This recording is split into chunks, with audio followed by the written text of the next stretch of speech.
இது நல்ல சப்ஜெக்ட். இதை கேக்குறீங்களா? தேவையில்லாம் மோடி எல்லாம் திட்டி போர் அடிச்சுட்டு கரண்டா யாராவது கூட்டு வாங்க வாங்கி நானே தலைவரா இருக்கேன் அப்படின்னு சொல்லிட்டு சொல்லிருக்காரு. செயல் தலைவரா அன்புமணி இருப்பாரு. முதல் விஷயம், ராமதாஸ் ஐயாவுக்கு 96 வயசு, மோஸ்ட் சீனியர் இன் தமிழ்நாடு பொலிட்டீஷியன்ல. அவர் அந்த கட்சியை வளர்த்த விதம், அவ்வளோ கஷ்டப்பட்டு அதை வளர்த்து கட்டமைச்சு வன்னியர் சங்கமா இருந்து காடுவட்டி குருவும் இவர் நெஞ்சு வெடிக்க பேசி காடுவட்டி குரு செத்தே போய் பழனிபாவா மறந்தே இருப்பாங்க. பாமக உள்ளவங்களே மறந்துருப்பாங்க. பழனிபாபாவை இந்த இருக்காருல மேல, பழனிபாபா வந்து பாமகவோட ஃபவுண்டர் தான் சொல்லணும். அதை எப்படி அரசியலா நகர்த்தினது பழனிபாபா நகர்த்தி கொடுத்தாரு. ஆனா அவருக்கு ஒரு விழா கூட எடுக்க மாட்டாங்க. சின்ன ஒன்று இடத்துல அவரோட சமாதி கிடக்கு. நல்லா ஒரு பெரிய இடத்துல இங்க கூட கட்டுங்களேன், அவரோட நினைவிடம் ஒன்று கட்டுங்களேன் சரஸ்வதி காலேஜ்ல. ராமதாஸை கட்ட சொல்றாங்க. திமுகவுக்கும் அவருக்கு என்ன இருக்கு? பழனிபாபாவுக்கும் திமுகவுக்கும் அவருக்கு என்ன இருக்குன்னு கேட்டேன். திமுக ஒன்று இதா இருந்தாரா? கொஞ்ச நாள் பயணிச்சாரு, அவ்வளவுதான். அப்ப அப்படியெல்லாம் உருவாக்கி வந்த கட்சி அவர் அவசர அவசரமா முதல்ல நேத்துக்கே எடுத்தாருன்னு தெரிஞ்சுக்கல. அமித்ஷா வந்தாரு. யாரு? அமித்ஷா திமுக இருக்காருல்ல, டெல்லியில இருந்து ஜெண்டா நீலகண்டனை போட்டு விட்டுறாங்க போட்டா ஜெண்டா வந்தாரு. ஜெண்டா வந்தோடனே இவர் அன்புமணி என்ன பிளான் பண்ணிட்டாரு? தம்பி கார் டிரைவர் வண்டி எடுத்து நேரம் போய் ஜெண்டாவை பார்த்துருவோம் அப்படின்னு. இது ராமதாஸுக்கு உடன்பாடு இல்லை.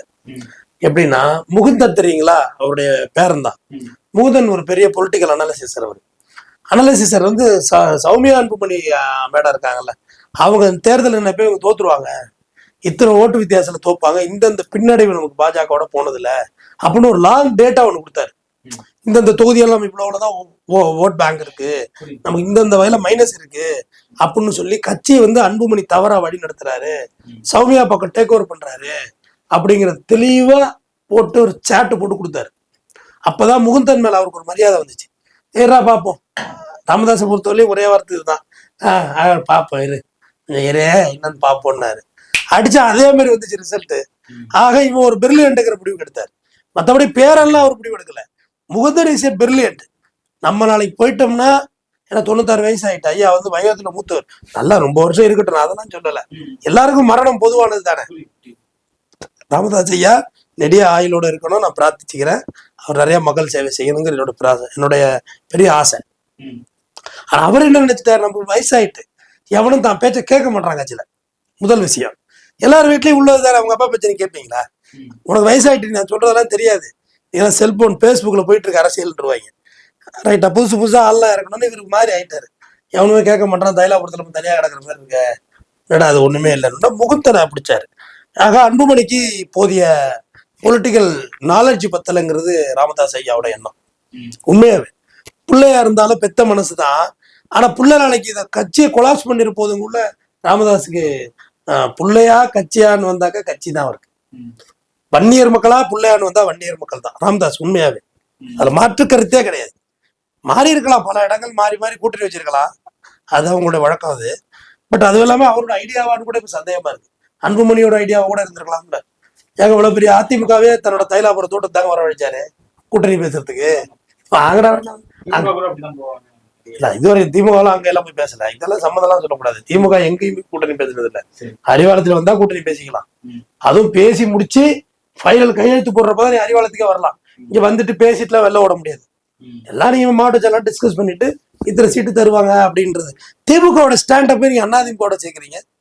ஏங்க அதிமுகவோட திமுகவோட எம்எல்ஏ தாங்க எம்ஜிஆர், கட்சி ஆரம்பிச்சார்ல. திமுகவோட எம்ஜிஆர் தானே கட்சி, எம்எல்ஏ தானே, ஒரு கிளை கட்சி ஆரம்பிச்சாரு, அவ்வளவுதானே. இப்பதான் அனைத்து இந்திய அண்ணா திராவிட முன்னேற்ற கழகம், அமித்ஷா திராவிட முன்னேற்ற கழகமா போயிட்டு கொண்டு போய் பாதம் தாங்கி கொண்டு போய் அப்புறம் எதுக்கு 3 கார்ல தாவி போனீங்க? 3 கார்ல டவுன் பஸ் மாரி எதுக்கு தாவுனீங்க? எங்களை பத்தி கம்ப்ளைண்ட் கௌரவமா இங்க மெட்ராஸ்ல ஒரு பிரஸ் மீட் கொடுத்துருக்க பாருங்கள்.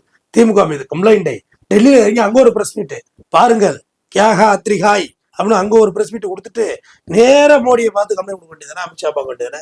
3 கார்ல தாவி தாவி ஓடுறீங்களே எதுக்குன்னு கேக்குறேன். அப்ஸ்காண்ட் அக்யூஸ் ஓடுற மாதிரி ஓடுறீங்களே எதுக்கு? பிரேவா செய்யுங்க, தப்பே செஞ்சாலும் பிரேவா செய்யுங்க, தைரியமா செய்யுங்க. ஓகே, நீங்க அன்புமணியை பத்தி கேள்வி கேட்டீங்க. அப்ப முகுந்தனுக்கு பதவி கொடுக்கணுங்கள அன்புமணிக்கு வெறுப்பு வந்துச்சு. ஏன்னா முகுந்தன் வந்து அன்புமணி சொல்றதை கேட்க மாட்டாப்ல. ஏன்னா அன்புமணிக்கு 10ஆவதுங்கிறது முகுந்தனுக்கு தெரியும். முகுந்தனை யாருமே பார்த்திருக்க மாட்டேங்க, புகைப்படத்தோட யாரும் பார்த்திருக்க மாட்டேங்க, அறிவிச்ச கூட யாரும் பார்த்திருக்க மாட்டேங்க. ஆனா அவர் பின்னாடி இருந்து இயக்குறவர். அவர் ஒரு பிகே மாரி ஒரு டைப். ம். அப்ப அன்புமணி வந்து டாமினேட் செய்யப்படும் போது எப்படி இருந்தாலும் அக்கா மோகன் தங்கச்சி மோகன் டாமினேட் ஆகிறது வந்து யாரும் ஒத்துக்க மாட்டாங்க. தாய்மாமன் தான் எங்கிட்டால யார் முகுந்தனுக்கு. அப்பதான் மைக் அப்படி போட்டார்ல, அப்பதான் ராமதாஸ் ஐயா சொன்னார், இந்த கட்சியில என்ன எதிர்த்து யாரும் இருக்க முடியாது அப்படின்னா போ அப்படின்னாருல்ல. அப்பதான் இவர் எழுந்து நான் பனையூர்ல ஒரு ஆபீஸ் வச்சிருக்கேன், என்ன அங்க வந்து பாருங்க அப்படின்னாரு. அப்ப கோஷ்டி பூசல் 2 ஆயிட்டு. யாரா பாமகவில் நேத்தே பிரச்சனை ஆயிட்டு. தைலாபுரத்துல ராமதாஸ் ஐயா ஆதரவாளர்களும் அன்புமணி ஆதரவாளர்களும் சண்டை. சத்யபாமா பேரு திலகபாமாவா பேர் என்ன? திலகபாமா போலாம். திலகபாமா போனப்போ கூட அவர் பார்க்க அனுமதிக்கிறார். அவர் சமாதானம் பேச வந்து எம்எல்ஏ மற்றும் அங்க உள்ள யாரையுமே அவரு அது காம்ப்ரமைஸ் ஆகல. ஏன்னா கட்சி அழிய முடியாதுங்கிற முடிவு எடுத்துட்டாரு. இப்ப என்டையர் பவரும் ராமதாஸ் வந்துட்டா இப்ப கூட்டணி பேசுறது எல்லாம் ராமதாஸ் ஐயாட்ட தான் பேசணுங்கிற முடிவு வந்துருது. ஏன்னா கட்சியை வேணா 2ஆ உடைக்கலாம். யாரு அன்புமணி அதெல்லாம் செய்ய மாட்டாங்க. அன்புமணி எல்லாம் தனியா லீட் பண்ண முடியாது. மாற்றம் முன்னேற்றம் அன்புமணின்னு சொல்லி தனியாவே அன்புமணி முதலமைச்சர் கண்டிப்பாலும் ப்ரொமோட் பண்ணி செஞ்சு பார்த்தாரு ராமதாஸ் ஐயா. எடுபடவே இல்லை. அன்புமணி ஏதோ ஒரு என்னங்க பாமக வந்து திமுகவோட வரதுக்கான பல திட்டங்கள் ராமதாஸ் ஐயா நினைச்சா ஒரே நாள்ல வந்துருவாரு. அவ்வளவுதான் அவர் நினைக்கிறது தான். ஏற்கனவே விடுதலை சிறுத்தைகளும் பாமகவும் இருந்திருக்காங்கல்ல, ஒரே தேர்தலை கண்டஸ்ட் பண்ணிருக்காங்க. பாமகவுக்கு ஆதரவு நான் ஒண்ணு புரியவே இல்லை. நீங்க இந்த வன்னிய பெருமக்களையும் விசிகாவை ஏன் கோத்து விட்ட வேடிக்கை பார்த்துட்டு இருக்காது? என்ன உங்களுக்கு அப்படிலாம் அவர் சொல்லவே இல்லை. இல்ல அப்படிலாம் அவர் எங்கேயும் சொல்லணும். இதெல்லாம் தவறான தகவல். முதல்ல கட்சி ஆட்சி பிடிக்கணும், ஆட்சி அமைக்கணும். ஏற்கனவே 2 பேரும் ஒன்னா தேர்தல். திருமாவளவனுக்கு பொண்ணு பார்த்திருக்காரு ராமதாஸ், அது உங்களுக்கு தெரியுமா? கல்யாணம் பண்ணிக்கன்னு சொல்லி ஒரு 50 வயசு 55 வயசு திருமாவளவன் இருக்கக்கூடிய பொண்ணு பார்த்தாரு. திருமாவளவா என்ன இதெல்லாம் விளையாட்டு, பொண்ணு பார்க்குற கல்யாணம் பண்ணிக்கன்னு சொன்னவர் ராமதாஸ். அவங்க 2 பேருக்குள்ள பாண்டிங் அதிகம். ஓகேயா? காடுவெட்டி குரு அண்ணனை வந்து எந்த இடத்துலயும் வா பொண்ணு கூட திருமாவளவன் திட்டினது கிடையாது. அவர் திட்டுவார், அண்ணன் குரு அண்ணன் எல்லாரும் திட்டுவாரு. பட் இவங்க ஏங்க சரி, தமிழ்நாட்டிலேயே அதிக அம்பேத்கர் சிலை நிறுவன ஒரு கட்சி எது சொல்லுங்க? பாமக தாங்க. ஒரே நாள்ல நிறுவனாங்க, 16 சிலை நிறுவனாங்க. ஆனா அம்பேத்கர் வேற ஜாதியோட ஐக்கான காமி, அது தப்பு. அது அவர் எந்த ஜாதிக்கும் ஐக்கான் கிடையாது. அவர் மனித குலத்துக்கு, மனித உயிரினத்துக்கான ஐக்கான். அவர் செல்களுக்கான ஐக்கான். ஒரு புழு வாழ்றதுனால அது அம்பேத்கருடைய ஒரு கருணை அதுல இருக்கும். ஆனா அவர் அவ்வளவு சிலை திறந்தாங்க. காரணம் என்ன? நாங்க இப்படி எங்களை கட்டமைக்காதீங்கன்னு. நான் இன்னைக்கே சொல்லுவேன், பாமக சாதிக்க நினைக்கிறது சாதி தடையாக இருக்கிறது. அது வன்னியர் சங்கத்தில இருந்து வந்தது விட்டு அது வன்னியர் கட்சியா வேட்டி. இன்னைக்கே அதுல பொதுச் செயலாளர் ஒரு ஷெட்யூல் காஸ்ட் தானே இருக்காரு. சொல்லுங்க, பதில் சொல்லுங்க டக்கு டக்குன்னு. அப்புறம் அதெல்லாம் ராமதாஸையோட பெரிய ஸ்டாண்டுங்க. அதெல்லாம் அவரோட ஆழமான அரசியல் அறிவு. 96 வயசுல மூளை வேலை செய்யுது. அமித்ஷா வர்றாரு, இவன் வேற அன்புமணி வேற கார் எடுக்கிறான், ஏதாவது பேசி கையெழுத்த போட்டு வச்சிட போறான், நாளைக்கு நமக்கு பிரச்சனை ஆகிற போகுதுன்னு சொல்லி முந்தினாரு பாருங்க. இப்ப பாமகவுடைய ஹார்ஸ் ரைடிங் ஆரம்பிச்சுட்டு அவங்களுடைய குதிரை பேரம் ஸ்டார்ட் ஆயிட்டு. எங்களை பிஜேபி தான் நினைச்ச, இல்லவே இல்லை. நாங்க அதிமுகவுக்கு போவோம், திமுகவுக்கு போவோம், பிஜேபிக்கும் போவோம், காங்கிரஸுக்கும் போவோம், நாம் தமிழருக்கும் போவோம், யாருக்கும் போவோம். ஓப்பன் டாக் முடிஞ்சு போச்சு இல்ல. இப்ப சினாரியோவே வெட்டியாச்சு இல்ல பிஜேபிங்கிற சினாரியோவை. எதுக்கு ஒண்ணு போவாங்க. அதெல்லாம் அவர் ஐயாவோட திட்டம்லாம் பயங்கரமா இருக்கும். அதெல்லாம் பட்டு பயங்கரமா இருக்கும். நீங்க சொன்னதுல விடுதலை சத்தை சேர்க்கவே இல்லையான்னு போக மாட்டாரா? சரி, போனாலும் ஆச்சரியப்படுத்துக்கல. அதான் சொல்றேன், விசிகாவையும் பாமகவையும் ஏன் முட்டி விடுறீங்க? அது சும்மாங்க. அங்களுக்கு எங்க நடக்கிற ஒரு சண்டை தாங்க. எல்லா ஊர்லயும் இது இருக்குந்தாங்க. எல்லா ஊர்லயும் ஒரு கட்சிக்குன்னு ஒரு சண்டை இருக்கும். யார் பெரியவங்கன்னு மோதல் இருக்கும். திரும்ப நான் இன்னைக்கு சொல்றேன், சமகாலத்தில் நான் சில பேரை வந்து ரொம்ப வியந்து பார்ப்பேன். எனக்கு ராமதாஸுக்கும் சமகாலம் இல்லை. அவர் ஐயாவோட வயசுல பாதி கூட நான் கிடையாது. ஆனா அவரோட அரசியலை வந்து நான் ஒத்து படிக்கிறேன். இப்படி ஒரு மனிதனுக்கு காயினை வந்து தெரியுது அழகா, இன்ன வரைக்கும் ஒரு அலிகேஷன் இல்லாம, ஒரு லேடிஸ் மேட்டர் மாட்டாம. சொல்லுங்க, பதில் சொல்லுங்க.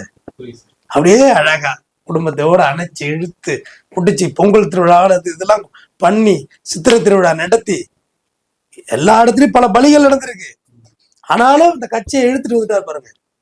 ஒரு ஒரு இன்னைக்கு வந்து பாமக எந்த பக்கம் போனாலும் அதுக்கு ஒரு வெற்றி வாய்ப்பு இருக்குங்கிற அளவுக்கு தன்னை நிலைநிறுத்துறது ஒரு பெரிய விஷயம். அதே மாதிரி திருமாவளவன் சமகாலத்துல, திருமாவளவன் கூட சமகால அரசியல்வாதின்னு சொல்ல முடியுமா? என்னோட 20 வயசு கூட இருப்பாரு. அவரு 20 வயசு கூட இருக்கும், 20 வயசு கூட இருக்கும். ஆனா அவரை ரொம்ப ஆழமா பார்ப்பேன். ஒரு தானா ஆரம்பிச்சு